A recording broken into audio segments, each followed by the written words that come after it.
episode. Scott Dochterman joins me from The Athletic. You said you've been here for about 420 of them, right? Yeah, going all the way back to 2011. Yeah. I mean, it's amazing because this show got named from the OnIowa podcast, which I was a part of when we were the one big happy family with the Gazette and KCRG, and here we are, 450 strong. That's great. Well, we appreciate you sticking with us as well. Let's start off our show. We're doing that thing about the weekend wrap and everything. I'll start this week. I think Lee Corso's exit on College Game Day was pretty poetic, just pretty perfect in my opinion. The way that it started at Ohio State, ended at Ohio State. He picked them once again. I think that was, I got emotional watching that. Did you get to watch that on game day? I did. And it's amazing when you think about it, the Lee Corso's first game, Hayden Fry's first game at Iowa came against Lee Corso, and he had a great comeback against Iowa to win. But yeah, Lee's been such an integral part of this sport. Yeah. Him and you know, just the way he symbolizes everything. His headgear pull-ons, it's fantastic. So. I know. It's sad to see it go, but I'm glad that it kind of ended the way that it did. Your weekend wrap, anything you want to share? You know what? I'm going to go with the game of the century, you know, Texas and Ohio State. Okay. And part of it is we're talking about quarterbacks. Arch Manning, is he going to win the Heisman? Julian Sayin, 5-star. Mm-hmm. What ends up happening? Defense, goal line stand. College football is undefeated, and so is defense winning championships. So I'm going to go with what the Buckeyes were able to do against the Longhorns to kick off the college football season. Now, Arch obviously has so much pressure on him. He didn't look the best, I'll say, in that game at all, but I will give it also up to Ohio State's defense. They did a really nice job. Let's talk a little bit local, just Iowa week 1. Is it what you thought it would be? I think for the most part, it went according to plan, script of almost every year we've seen with Iowa. There's some good parts to it, no question. I mean, the running game was every bit as effective as it needed to be, even with an injury. The passing game was not, and that was disappointing. And you wonder, is that an aberration? Is that one-time jitters? Is it anxiety by the quarterback just for one game? Or is this something that's going to linger because, you know, the mulligan's out now. You know, this week it ramps up. I think, too, when you look back at that game, it was a little disappointing to see Albany score first. And then, I could kind of see it on fans' faces in the stadium, just the disappointment, I guess, at that moment, because things were just not going, you know, the way that Iowa had hoped for, obviously. But at the same time, Mark Gronowski at the end of the game kind of said that he was a little too excited. You know, first game jitters. It is his first game in Kinnick Stadium, so that is understandable. But I think I expected a little bit more out of Iowa in this one. Would you agree? Yes, absolutely. And you know, he finished 6 of 7 after a really, really rough first go of things. I mean, the first couple of drives were bad. Let's just call it what it was. I mean, some of the missed throws were as bad as you could probably get. And I'm sure everybody in the stadium really? Are we here again? Yeah. Every year it's the same thing. It's like, you know, I'm getting ready to kick the football, and then Lucy pulls it out for Charlie Brown. But then things started getting better. And then after halftime, you know, they had almost a 200-yard lead on when it came to yardage. So I think overall it was pretty good. You know, I would give it a C. It was an opener. Yep. They won decisively, but they all know that they could do better. Absolutely. Obviously, our guest of the hour, Beth Goetz, is just getting settled in here. Thank you for coming down to Cedar Rapids, though. We appreciate it. We'll let her get settled in just a little bit. Scott, let's just switch to the other school that Iowa's going to be facing this week, Iowa State. Were you able to catch a glimpse of that game and what they were able to do against South Dakota? Conversely, I mean, you know, for developmental programs, there's always something to be said for going from week 1 to week 2, and there's the most growth you have in a season, and they certainly showed that. In the second half, they played fantastic football and won 55-7 against a really good FCS team. So they, with Rocco Beck, 19 of 20, you know, he's really playing at a high level. So I would say if Iowa follows that similar trajectory, this week could be a heck of a game with, you know, Fox Big Noon over there in Ames. Yeah, absolutely. Well, Iowa Athletic Director Beth Goetz joins us now. Please give her a warm welcome. Thank you. Obviously, school is back in session for Iowa.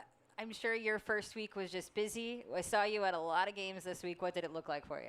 Yeah, it's the most exciting time of the year. Yeah. I mean, just the anticipation, getting everybody back in Iowa City, the students, all the fans coming to town, and obviously nothing like the opening night, at least in this year's case in Kenneck. So it's been great to kick off the fall. Absolutely. Scott? Yeah, well, I guess juggling what you've got to go through. I mean, you have a soccer program that's in the top 10. Yeah. You've got a football program that's renowned, and you've got a milestone. Kirk Ferentz was able to reach the other day. I mean, kind of take us through the whirlwind of what it's like for a first week of school when you've got so much going on. Well, you've been planning for this since the end of the seasons a year ago. So, it really is. We have a lot of different events. We've got Hall of Fame, our first opening weekend.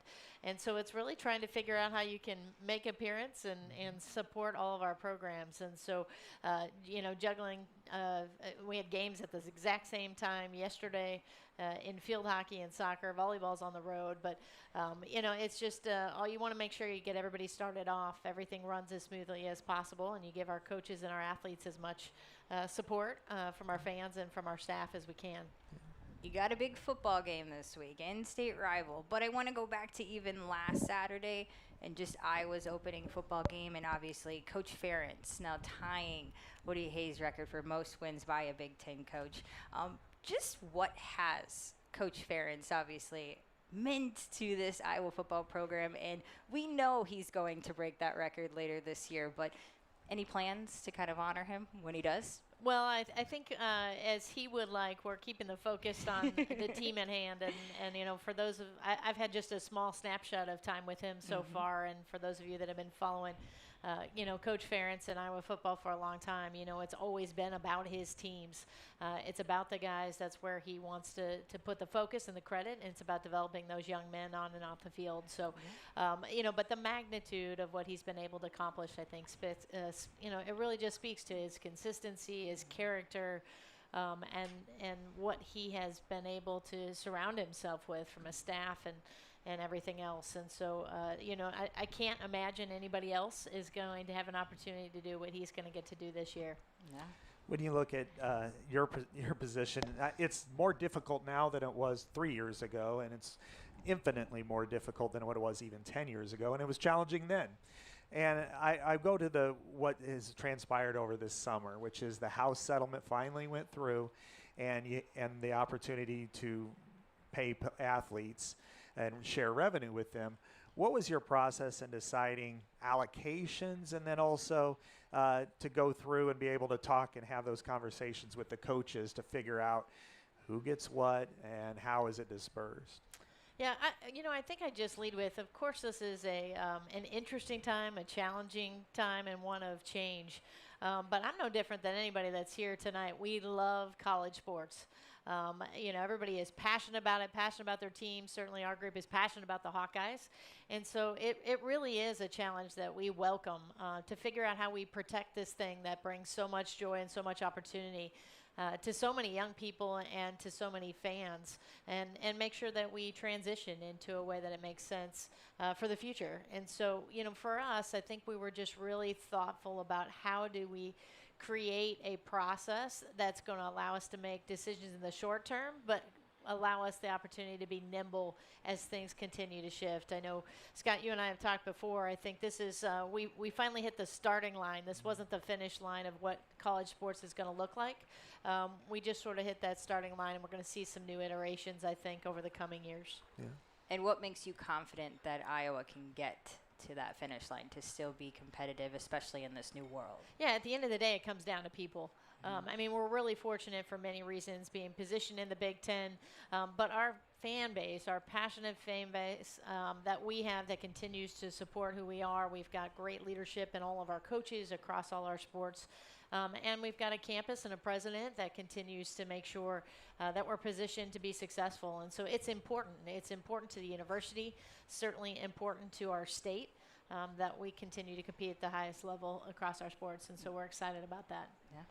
So do you, after the first weekend, what's kind of your assessment of how did things go first game of the season? Because it's always a learning process, not only for the players and the coaches, but for the administrators and everybody to the security and what have you. How did everything go? And what could we look forward to at Kinnick Stadium this fall? Yeah, I think from our perspective, it's not much different than coaches, and maybe we're going to get the same grade you just gave our team with a C. I don't know, but for us, I think there's half of the fan bases that are pretty unhappy sitting here. Maybe one game left to play tonight. I'm sure we're all going to watch, but we're really excited about how we started. And I think anytime you cycle through a new season, you have a few new staff members, new things that happen in your stadiums. You're always going to have some bumps and bruises along the way. And so the goal is that we get better. We learn from them. We put processes in places to make sure that it runs smoother, even more smoothly the next time around. So, we're excited. We think we got off to a great start. Some things we need to adjust from a game management standpoint, but we're excited about it. All right. We are going to have more with Beth when we come back.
All right, welcome back into OnIowa Live. We're going to start things off with a question. This one's from Eugene. How is the Carver renovation planning going?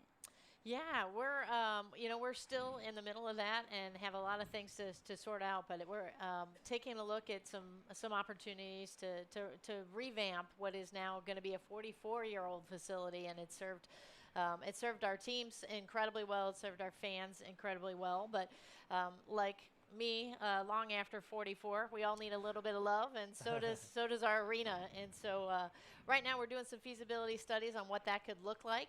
And really a lot of what we'll do is more about the fan components. And so we've got concourses and restrooms and seating that needs updated.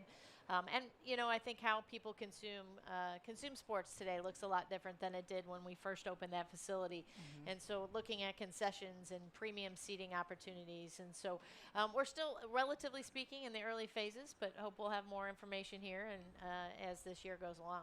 Yeah. I guess one thing that I know fans will be thrilled about, because this has been a conversation point for at least 20 years, bringing the students to the floor, and now you're getting that opportunity.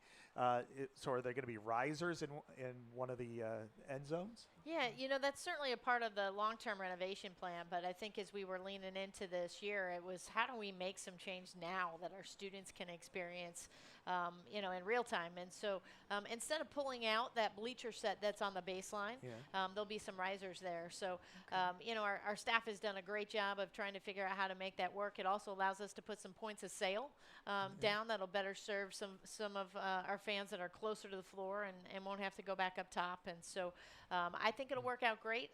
Sometimes you got to make some you got to try some things, and we're anxious to see how it plays out in the first game. But I think it'll do exactly what we want, which is to create a little more of an atmosphere for our students and for our team. And we were talking during the break.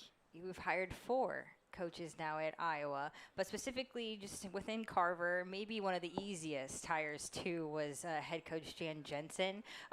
After her first year and what they were able to accomplish, kind of what do you look like, or what do you look at when you're kind of assessing that? Yeah, that was the easiest gimme I'm going to get, I think, so far. So how fortunate are we just to have Jan, who's been waiting in the wings, and just her leadership and such a smooth transition, obviously, from what Coach Bluter was able to do. But, she hit the ground running, which I think everybody thought would happen, but it's not easy to move one chair over.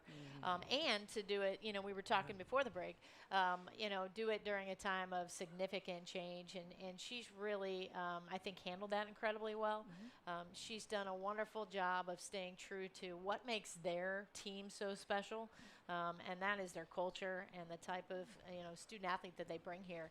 But we've seen her continue to do that as the level of athlete that she has the ability to recruit, continues to rise. And so she's really excited about her team. I've had a chance to be in there and watch them over the summer. And you all are going to, again, fall in love with this group of young women that she has on the floor, and they've got some talent. So it'll be a lot of fun. Yeah.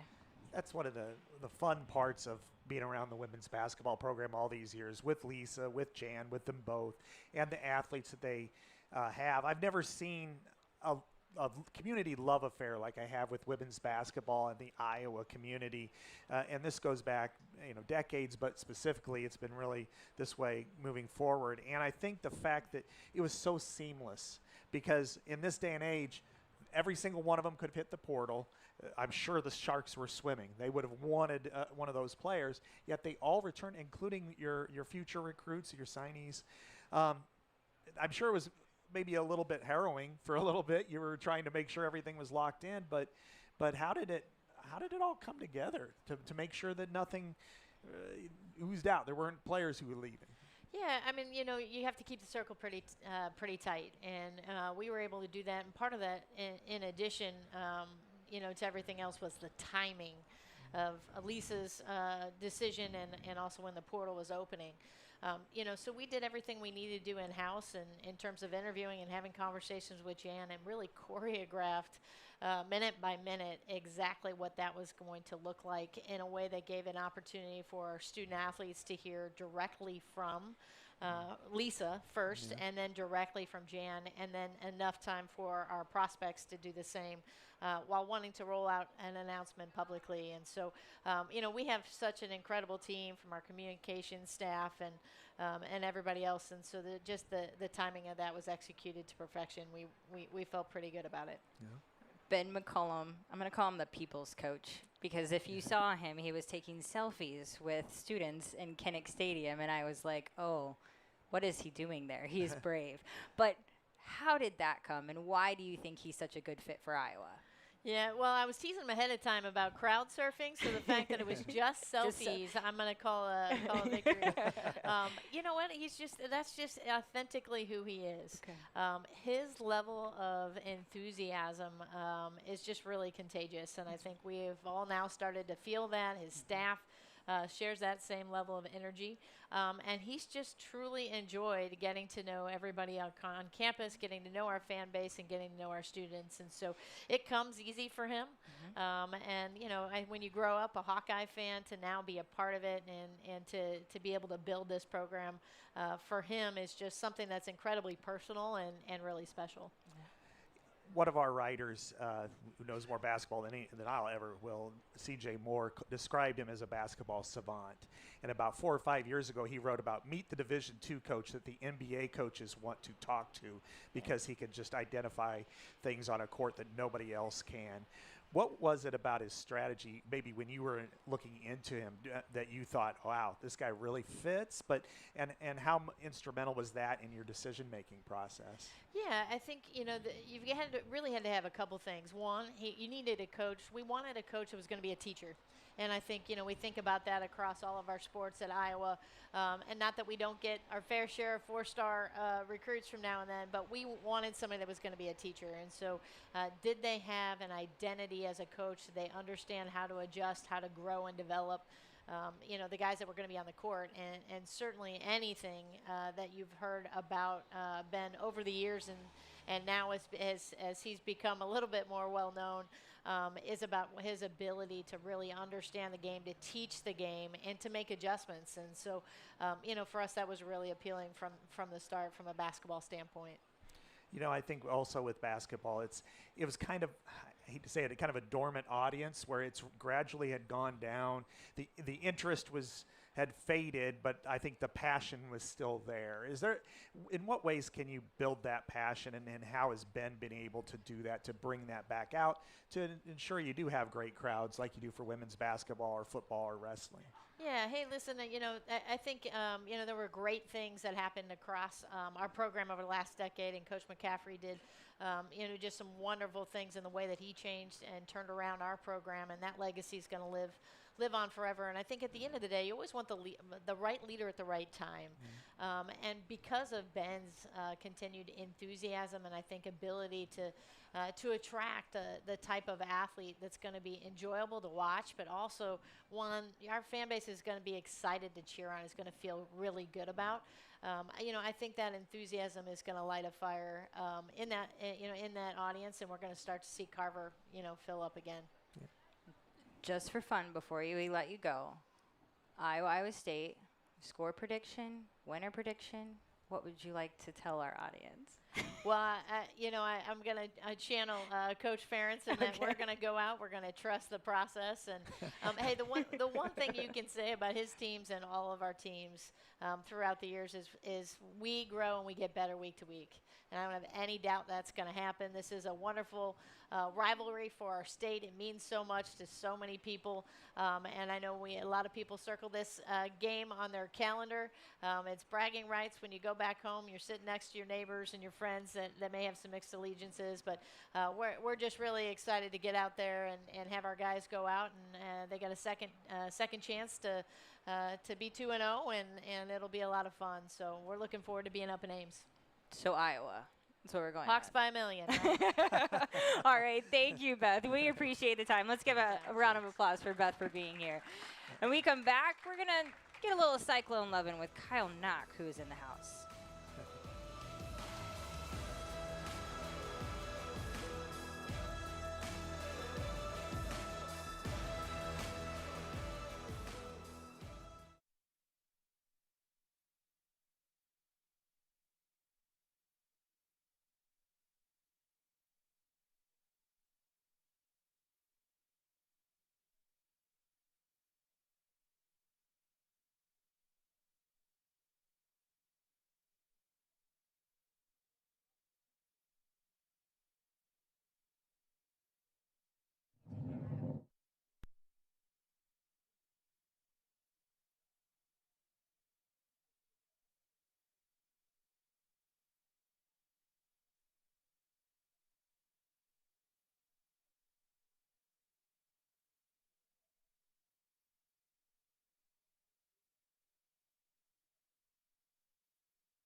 right, welcome back into On Iowa Live. We have former Cyclone Kyle Mack joining us now, who's also the head coach of the Cedar Rapids Prairie football team. We're going to start off with a question. Scott, I will have you go first. Which team has the bigger advantage at quarterback this week, Iowa State? Well, that's no brainer. I mean, Rocco Beck started 29 games in a row. He's thrown touchdown passes in 20 straight games. He was 19 of 20 the other day. And, Mark Gronowski had the worst game of his career, and it's no question. I think this is a pretty clear cut who was number one out of those two guys. Would you like to chime in? I mean, I'm with him on that. Yeah. I mean, Rocco was on fire on Saturday. It was pretty fun to watch. Absolutely. You got a pretty good record playing against Iowa here. Yeah, 5-0. Don't get much better than that. Yeah, that's right. For all you Hawkeye haters that are wondering why it's 5, I redshirted. All right, I'm not just a dummy that was in school that long. but yeah, no, it's something that was it was a big deal to Coach McCarney. Obviously, he spent time coaching at Iowa, and there was an emphasis on it. And he kind of turned the tide after 15 straight losses to Iowa leading up to that. So it's something that I can hang my hat on when the years aren't so good at Iowa State, and we struggle through this week. But this week it's going to be fun. We got two really good football teams taking the field. Absolutely. I think that first game at Kinnick when you guys won, when you were a red shirt, and with Dan and that 5-game streak there, changed this from being just a game between two in-state teams to being a true rivalry. And now you're seeing it where it's one of the better rivalry games in the country. This is the third time since 2019 that you have a major TV show leading into it. Kind of take me through what you felt like the rivalry was when you went into it versus coming out of it, and then, of course, now. So I think the first couple years you just felt like you were trying to prove yourself. And, it took a group of guys back then that said we're sick of losing to them. And, I mean, the year before the streak ended, I think it was like 63-20 or something. Yeah. And we went into Iowa City that day and said, we're going to change the narrative. And it took a cumulative effort from everyone involved. And then going out of it, my senior year, we came back from 24-7 at halftime and pulled it out in Kinnick again. But going out of it, it was almost like the whole script had changed a little bit. And for everyone out there that called us little brother and whatever else, whatever names they came up with, there's a sense of pride on the end of it where, no, we're no longer little brother. Like, this thing is toe-to-toe moving forward. Yeah. You mentioned you watched some of the South Dakota game and everything. What stood out to you about the Cyclones? And I think when I was watching, it was 7-7, okay, but then they just kind of put their foot on the pedal. The biggest thing was when in these games, especially coming back from Dublin, you worry about, is it a trap game? This is a really, really good FCS program. There's been many years where FCS programs out of the Dakotas have gone in and beat Power 4 schools. And the efficiency with which Iowa State executed on offense was amazing to me, like compared to a week before. And it's like no matter what they called, it worked. Probably because they have a really good kid leading the group with Rocco. The tight ends, I mean, I know Iowa's tight end but there's some pretty good ones in Ames right now. And then the defense just has they played so many young guys last year because of injuries that now all those young guys are a year older, and you can see that maturity when it didn't start out so well and they found a way to just correct it and get it right. And so I was impressed. I thought I think they have a lot of confidence going into this Saturday. I know Iowa will be better than they were this past Saturday. That's just a given. And but I think they're going to get the best out of Iowa State. One of the things that you can always appreciate with a developmental program like Iowa or Iowa State is they're going to make their most growth one week into the next. Iowa State, as you said, I was a little worried about them, thinking jet lag coming back from Ireland, big win against another rival. It's kind of a trap situation, and as you said, they're number 4 team in FCS, but the way that they dominated both lines of scrimmage, the efficiency on offense, both in the zone runs and then obviously Rocco go 19 of 20. That's pretty remarkable. But I want to ask you about Matt Campbell. He's now in his 10th season. It's not like he's just new, even though you got Kirk over here. But to be able to kind of build it multiple times with multiple teams, because most coaches, if you have like a core like they did a few years ago with Brock Purdy and Breece Hall, and you kind of built it up, but then sometimes it falls down. Well, he's able to get it to a level where it might even be better now. What has he been able to do holistically with that program to keep it at a really high level that nobody else has ever been able to do? I think the culture, and it's very cliche, and he talks about it, the process and the culture all the time. I think it's a real thing in Ames.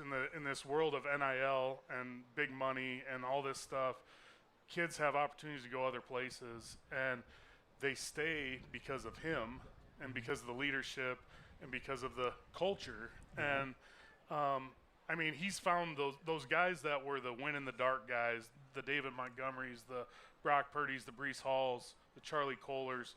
They were the guys that won in the dark 5 years ago, and he's replaced them now with the Bramers and the Burkles and the Rocco Becks and the Dominic Orange. And, it's just like he finds that next wave of leadership to keep the thing going in the right direction. Now, Iowa week 1, not so fortunate to walk off without any injuries. Obviously, we saw the one to Kamari Moulton, Bryce George. That one seems a little bit more serious. Moulton maybe will be back later on this season. Not kind of the way you want to start out week 1. It was great to see the depth of the running back room, though, especially with Xavier Williams coming in. And then, forgot about Reese Vanderzee, obviously already out. Scott, as far as Iowa from an injury standpoint, I mean, it's a good thing Gronowski just had cramps, but I think the entire stadium at that time when he just collapsed after scoring the touchdown kind of said, oh, no. I think there's a lot of looking back immediately because, first of all, there was a lot of hype a couple years ago with Cade McNamara. Yeah. He struggled. And then, of course, Gronowski struggled throwing the football. And then, Cade McNamara tore his ACL early a couple of games into the season. And then you look at, Mark Gronowski going down. And I think I could tell right away it was cramps. I mean, he was, when just Jennings Dunker comes over and stretches you out, you kind of have an inkling. Exactly. So I think that was okay. But and then Kamari Moulton, that was really unfortunate because he's projected and he's the betting favorite to lead the Big Ten in rushing, and he looks the part. So, but they were able to come in with Xavier Williams. Was a guy that we'd heard about, people have kind of whispered about, but all of a sudden, boom, he played really well, 122 yards on 11 carries, and then you kind of go down the list, and they've got a lot of capable running backs. And I think the one thing we are overlooking with Iowa, as we are very skeptical at quarterback and all the injuries, is they have a terrific offensive line, and it's one of the best in the country. And they leaned on him for 312 yards on the ground the other day. And even against an FCS opponent, that's a lot. And I would expect him to lean on it pretty hard in Ames, no matter if Mark Gronowski's got touch, as opposed to the other day. So I think that they'll still be okay. That stable of running backs, which is what they call themselves, the stable, is actually pretty good. All right. When we come back, we're going to do more audience questions plus our pick'ems, and we'll have you join. All right.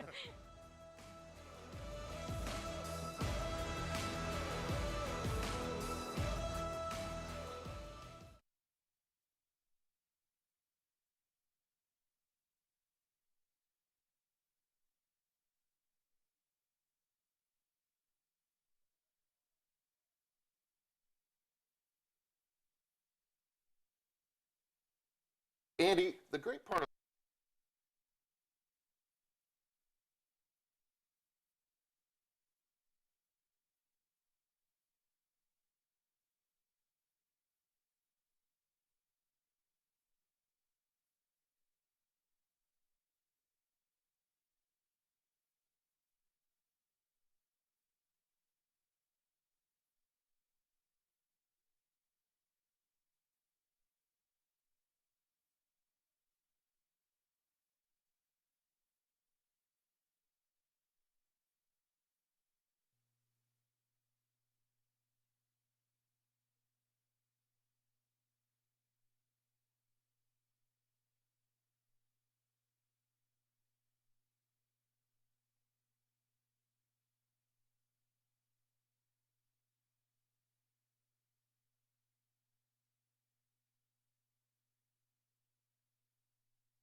welcome back to On Iowa Live. I'm Frank Balvance. We have Andy Bishop with us from Ability Physical Therapy and Elite Fitness. Andy, the great part about Ability Physical Therapy is that you're more locally centered around through some of the communities, and it helps out a lot, doesn't it? You bet. Frank, growing up in eastern Iowa, I was in a small town, Center Point Urbana Schools, and I never would have thought that one day I'd be a part of a locally owned and operated business in a small community just like I grew up in. And so, yeah, it's a privilege to be a part of that.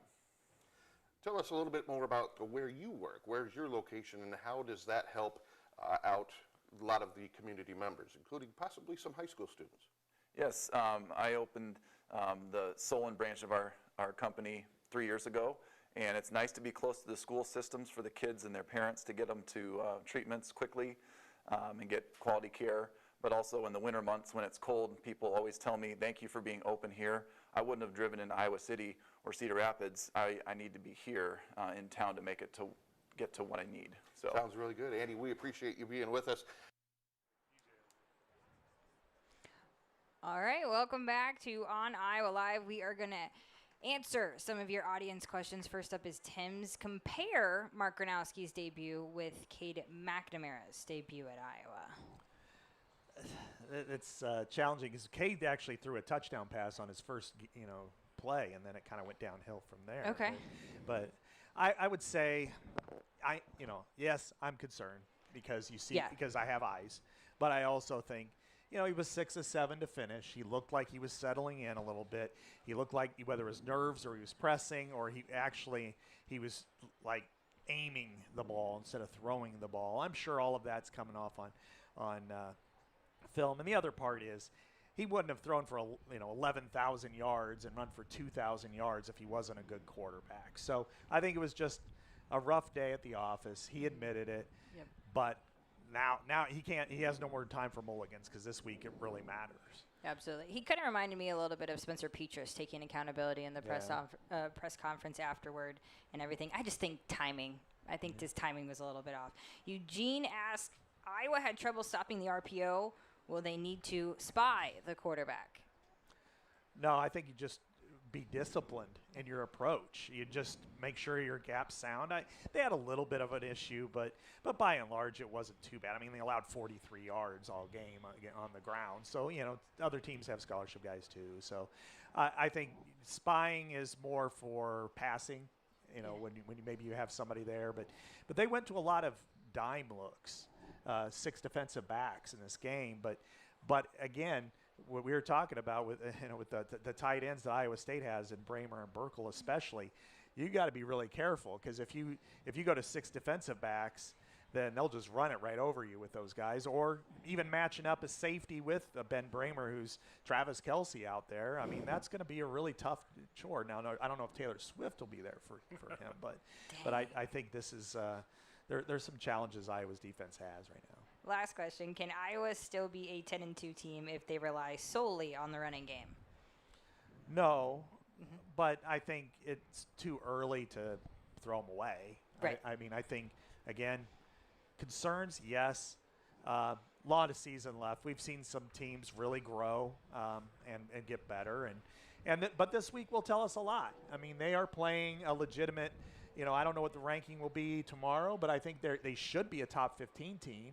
And this is the first time that Iowa and Iowa State have played where Iowa State will be ranked and Iowa won't be. So that's really kind of fascinating here. So, I think conversely for Iowa State, this is also a prove-it game. You could say, well, Kansas State was a tough test, but they almost got beat by North Dakota.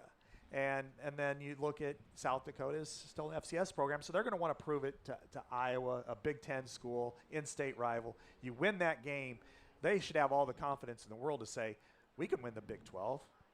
Well, let's go ahead and pick. With our picks this week, I do want to say from last week, Jack, Scott, and myself were tied for Colin has 3. So that's where we stand after week 1. But big game this week, Iowa State. Across the board, everyone except for Jack picked Iowa State. Okay. Scott, why did you pick Iowa State? They just look like a more complete team at this point. Yeah. I do think it's a field goal game, you know, one way or the other. And one field goal kicker kicked a 63-yarder, the other one kicked a 55-yarder. So I guess they both have great field goal kickers. But I just think Iowa State looks more complete, and it's hard to go against Rocco Becht. That's not to say that Iowa can't win. It just says right now I just feel more comfortable with the Cyclones. Coach? I think it's going to be – I'm going to go 38-24 Iowa State. Okay. And wow. And it's not – again, it's just from what I saw last week. If Iowa State plays offense like they did last week, Iowa's youth on defense will struggle to hang with them, I believe. And I think both are going to go on and win a lot of games. I'm ready for one that's not I need to take my blood pressure medicine. And so I'm praying for a little more of an easier one. I don't know if you're going to get that this week. I also picked Iowa State. I just think they're tough, or their competition so far is just tougher. I think they look better right now. Going to the next one, it's UNI, Wyoming. We all picked Wyoming. Scott, any particular reason why you picked Wyoming? It's tough for Northern Iowa who's rebuilding to go and play an FBS program, and Wyoming, although it's kind of rebuilding as well, it's it's just a different level of competition. I agree. Do you want to chime in on that one at all? So I have a former player I coach that's playing now at Wyoming. Okay. And so I'm going to go Wyoming Okay. for that reason alone. You just join us. I love it. Then we have Oklahoma, Michigan. It looks like we're kind of split on this one. Colin and I went Michigan, and you and Scott went Oklahoma. Excuse me, you and Jack went Oklahoma. I went Oklahoma. I mean, John Mateer, their quarterback, is terrific. He was great last year at Washington State. He had a terrific debut. Michigan had a nice game against New Mexico, and it's on the road. It's at Oklahoma. So I think Bryce Underwood, amazing true freshman, 5-star. If he goes there and wins, then I think they're cooking with gas in Michigan. But I think Oklahoma's probably the better team right now. Yeah. I'm going Michigan, and that's just because Oklahoma left the Big 12. Fair. Our last one we'll do, Kansas, Missouri. Our newsroom will be split on this just because we have Mizzou grads, Kansas grads. We all went with Mizzou. Why'd you go with Mizzou, Scott? The Mighty Tigers are at home. Yep. This is the most vicious rivalry in this part of the country. And, I mean, they haven't played for 14 years, but it is the worst one I've ever been around because I worked for 6 years in that area, right on the border. And you were to call people up today, and they're like, we hate them just as much as we did 14 years ago. It's different. This is a great rivalry between Iowa State, and there's a lot of ribbing, and sometimes people get a little feisty, but it's not like this. This is more like, hey, let's go hang out at your tailgate, go Cyclones, go Hawkeyes. This one is, you don't do that. Yeah. I'm going Kansas. Okay. Any particular? Just Big 12? Big 12. All right. All right. Well, thank you, Scott Dochterman, for joining us once again this week. Coach Knock is going to stick around. We're going to talk Prairie football after this break.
All right, here's a look at this week's Athlete of the Week football nominees, starting with Solon quarterback Eli Campman, who threw for 272 yards, 5 touchdowns, and the Spartans' season-opening victory. Mount Vernon's Kellen Haverback threw for 366 yards, 3 touchdowns, and added 2 on the ground, and the Mustangs win over Monticello.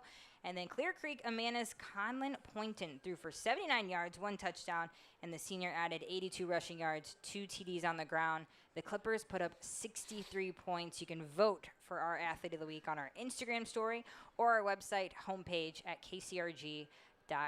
Well, we have Coach Knock double dipping today because we're here to talk about your Prairie football team, who was victorious week 1, but you had to wait a while in order to actually play. What time did that game end up kicking off?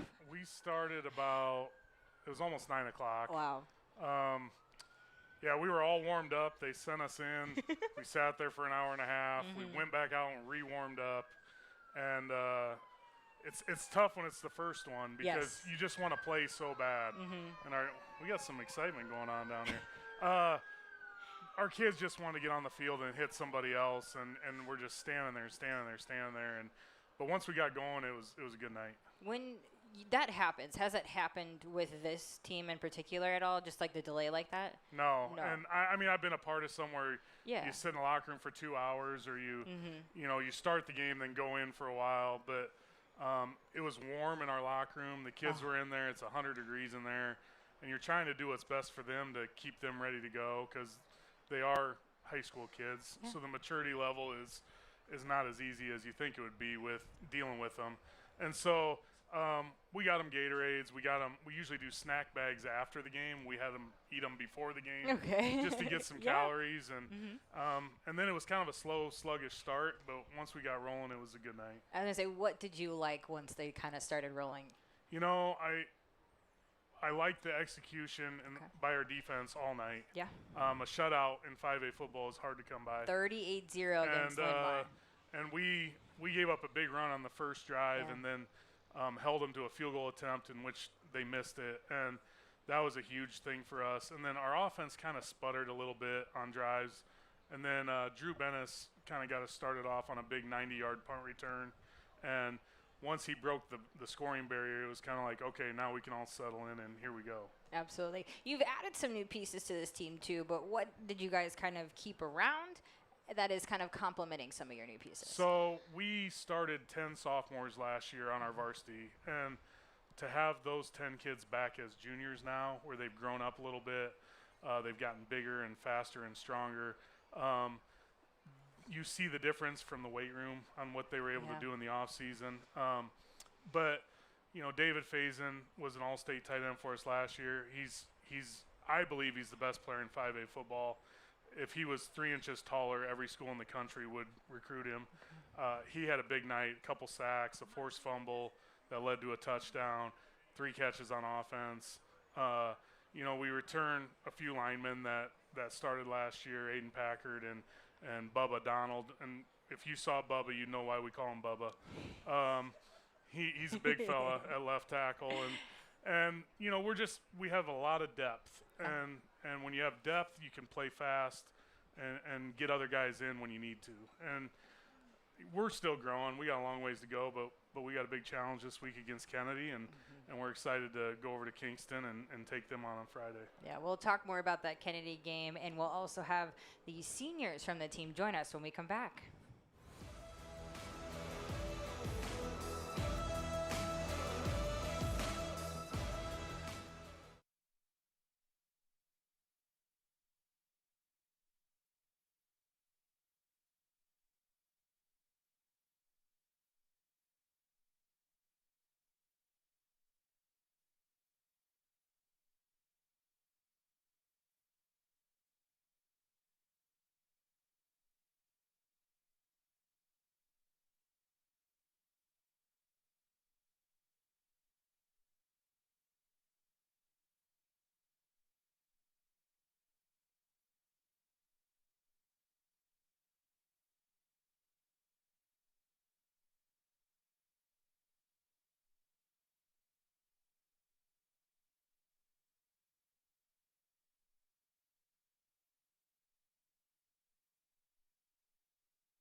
welcome back to On Iowa Live. We have the seniors of the Cedar Rapids Prairie football team. Who has the mic? Introduce yourself. Go. My name's Aiden Packard. I play center. And then who has the mic back here?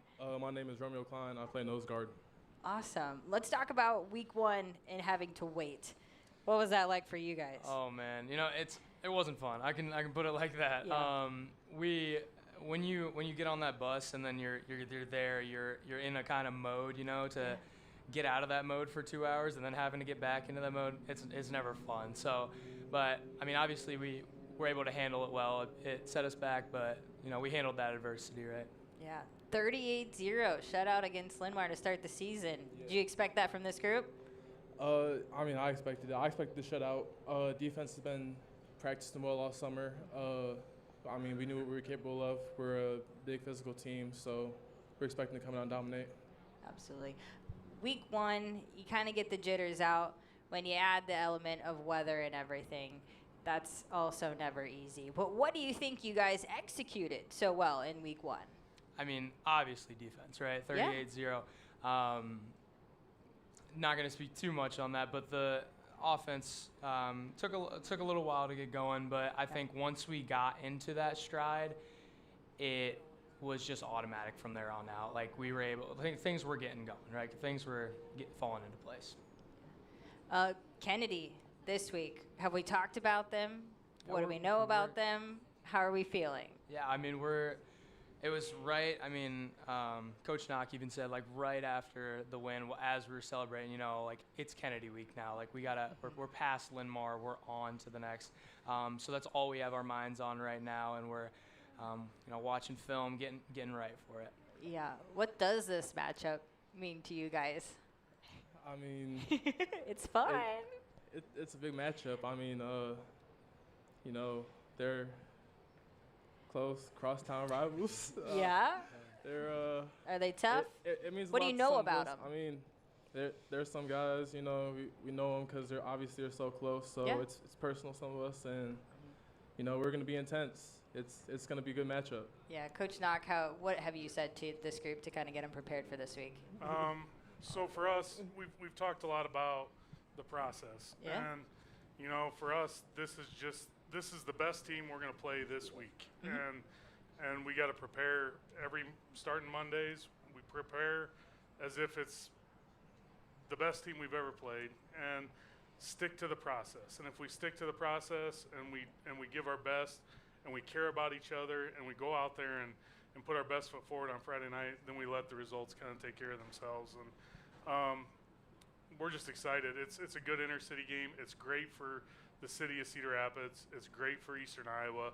Games like this need to be played all the time. And there's going to be a tremendous crowd on Friday at Kingston Stadium. Yeah.